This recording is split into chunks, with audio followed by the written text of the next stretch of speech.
Today in this video we talk about thyroid and pregnancy. What is the importance of thyroid hormone as far as pregnancy is concerned? Thyroid hormone एक बहुत ही important hormone है जिसका normal values में होना बहुत ज़्यादा ज़रूरी है. ना ये हार्मोन की मात्रा कम होनी चाहिए ना नॉर्मल वैल्यूज़ से ज़्यादा. दैट मीन्स कम मात्रा होने पर इसे हाइपोथायरॉयडिज्म कहा जाता है और यदि थायराइड की मात्रा शरीर में ज़्यादा है तो उसे हाइपरथायरॉयडिज्म कहा जाता है.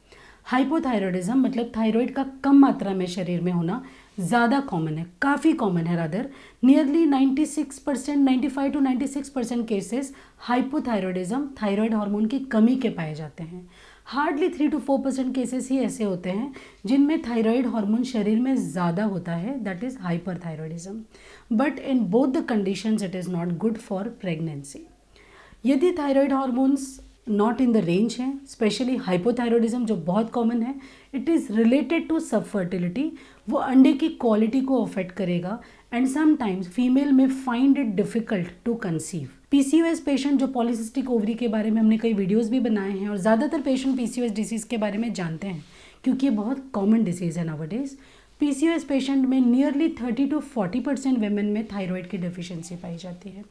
थायराइड की डेफिशिएंसी से मेटाबॉलिज्म अफेक्ट होता है, वेट गेनिंग टेंडेंसी होती है एंड एग की क्वालिटी भी डायरेक्टली अफेक्ट होती है जो एग के फर्टिलाइजेशन पावर को अफेक्ट करती है.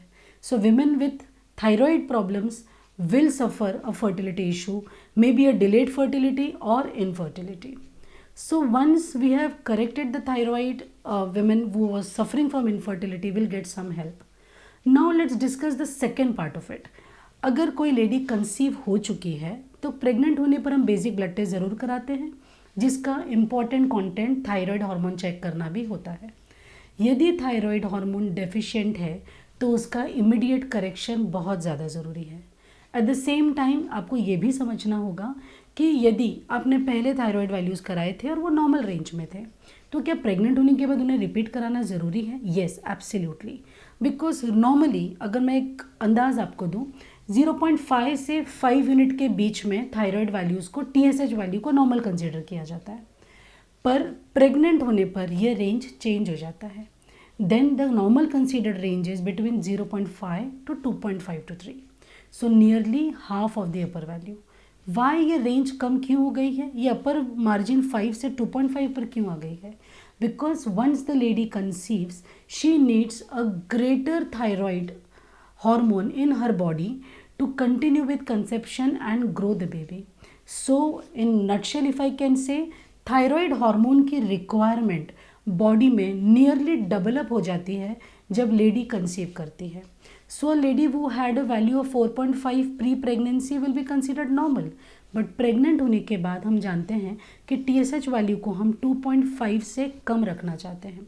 तो in that case a lady वो हैड अ 4.5 का वैल्यू पहले will require mild dose of thyroid hormone क्योंकि जैसा हमने अभी बताया थायराइड हार्मोन का रिक्वायरमेंट नियरली 1.5 to 2 टाइम्स हो जाता है व्हेन द लेडी कंसीव्स.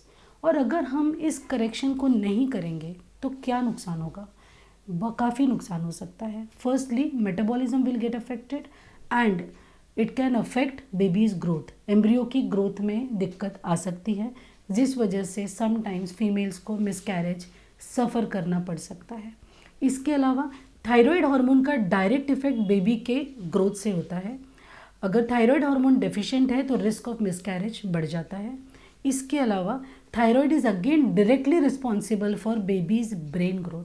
अगर थायराइड हार्मोन डेफिशिएंट है तो it can affect babies brain growth. So in patients में क्रेटिनिज्म जिसे कहते हैं कि बेबी को मदर के पेट में ही थायराइड डेफिशिएंसी हो जाती है जिसकी वजह से उसका ब्रेन डेवलपमेंट अफेक्ट हो जाता है और इस डिसीज़ को कहते हैं क्रेटिनिज्म जिसमें डिलीवरी के टाइम पर ही आप पाते हैं बेबी में कुछ अबनॉर्मल फीचर्स होते हैं.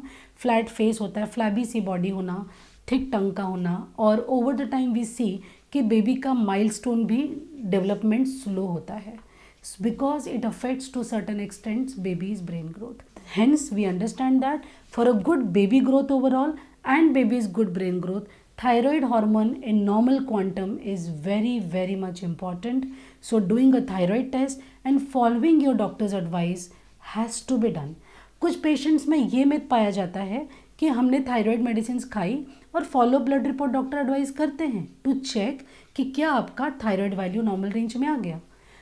कुछ पेशेंट्स में ये पाया जाता है कि थायराइड वैल्यू नॉर्मल रेंज में आने के बाद वो स्वयं ही अपनी दवाइयाँ बंद कर देते हैं, ये सोच के कि अब हमारा थायराइड क्योर हो चुका है।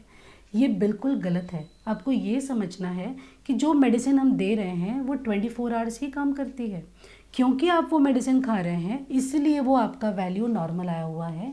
आपको थायराइड के मेडिकेशंस बिना डॉक्टर की सलाह के कभी भी प्रेगनेंसी में बंद नहीं करने चाहिए। Generally after the delivery 6 weeks के बाद थायराइड टेस्ट रिपीट किया जाता है। कुछ पेशेंट्स में वो टेस्ट काफ़ी कंट्रोल में आ जाता है और धीरे धीरे उनकी मेडिसिन्स यदि प्रेगनेंसी में ही शुरू हुई थी तो बंद भी हो जाती हैं। एंड ऑन द कॉन्ट्ररी कुछ पेशेंट्स में ऑटो इम्यूनिटी एक कंडीशन होती है जिसके वजह से कुछ पेशेंट्स का थायराइड डोज कई बार डिलीवरी के बाद बढ़ जाता है। So doing a regular thyroid test and taking medications totally under the guidance of your consultant doctor. अपने मन से थायराइड मेडिसिन का डोज घटाना, बढ़ाना या बंद करना बिल्कुल भी सही प्रैक्टिस नहीं है। So this is all about thyroid and pregnancy, what thyroid can cause before pregnancy, during pregnancy and after pregnancy we covered in this. यदि आपको इससे संबंधित कोई भी डाउट्स हैं तो आप हमें ज़रूर से कमेंट करें in the comment section. We will be very happy to reply you. See you all in the next video. Till then take care and bye bye.